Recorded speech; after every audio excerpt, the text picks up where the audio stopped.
Telugu Desam party కూటమి ప్రభుత్వం అధికారంలోకి వచ్చి 18 నెలల కాలం పూర్తయిపోయింది. ఈ 18 నెలల కాలంలో రాష్ట్ర ప్రజలకు కానీ రాష్ట్ర అభివృద్ధికి కానీ ఒక్క మేలు చేసిన పరిస్థితి ఈ ప్రభుత్వానికి కానీ చంద్రబాబు నాయుడుకి కానీ లేదు. మేనిఫెస్టోలో ఏదో గొప్పగా చెప్పడం జరిగింది, పెద్ద ఎత్తున అవి చేస్తాం ఇవి చేస్తామని చెప్పేసి. అదే కాకుండా జగన్మోహన్ రెడ్డి గారికి ఇచ్చే పథకాలన్నీ కంటిన్యూ చేస్తూ దానికంటే మించిన విధంగా ఇస్తామని చెప్పేసి ప్రతి మీటింగ్లోనూ ఊదరగొట్టడం జరిగింది. అవన్నీ చేసి ప్రజలందరినీ మోసగించి ఈవీఎంల మోసంతో నువ్వు అధికారంలోకి వచ్చి చేసింది ఏంటంటే దోచుకోవడము, దాచుకోవడము, తినుకోవడము తప్ప ఏమీ లేదు అని చెప్పి మీకు అందరికీ కూడా తెలియజేసుకుంటున్నా. అసలు పరిపాలన ఉందా? అసలు ఈ రాష్ట్రంలో పరిపాలనే లేదు. ఈ పరిపాలన కూడా చేతరాదు.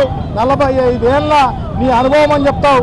45 ఏళ్లలో ఇంత దరిద్రమైన పరిపాలన గతంలో కూడా నువ్వు చేసిన పరిపాలనలో ఎప్పుడు కూడా లేదు అని చెప్పి తెలియజేసుకుంటున్నాను అన్నమాట.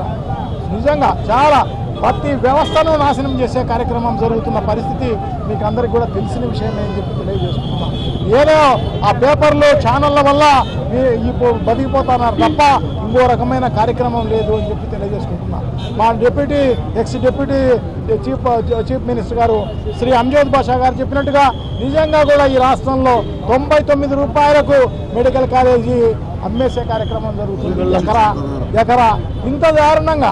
ఎందుకంటే నా మొత్తం కాలేజీ అంతా కూడా 50 ఎకరాలు ఉంటే 50 ఎకరాలు 4,800 రూపాయలకు అమ్మే కార్యక్రమం చేస్తున్నారంటే నిజంగా ఎంత దారుణం. అది సంవత్సరానికి 4,800 రూపాయలు. ఒక ఇల్లు బాడెక్కు రాదనమాట. వాళ్ళు పెట్టే బెల్ట్ షాప్ కూడా దాదాపు ఏ ఊర్లో కూడా పాట పాడి యాక్షన్ వేస్తే దానికంతా కూడా 9 లక్షలు, 8 లక్షలు, 10 లక్షలు సంవత్సరానికి వచ్చిన పరిస్థితి అనమాట. నీ బెల్ట్ షాపే అంత రాని పరిస్థితి ఉంటే మెడికల్ కాలేజీ 50 ఎకరాల మెడికల్ కాలేజీ, హాస్పిటల్, దాంట్లో ఉన్న బిల్డింగులు అన్నీ కలిపి నువ్వు ఇచ్చే కార్యక్రమం చేపడుతున్నావు.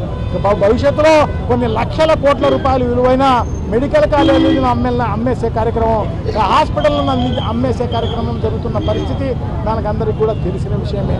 సో ఇదంతా ఇంత పెద్ద ఎత్తున ఉద్యమం జరుగుతున్నా వీళ్ళందరూ ఈ కూటమి ప్రభుత్వం బుద్ధి లేని పరిస్థితుల్లో ఖచ్చితంగా అమ్మేసే కార్యక్రమం చేస్తున్న పరిస్థితి మనం చూస్తున్నాం.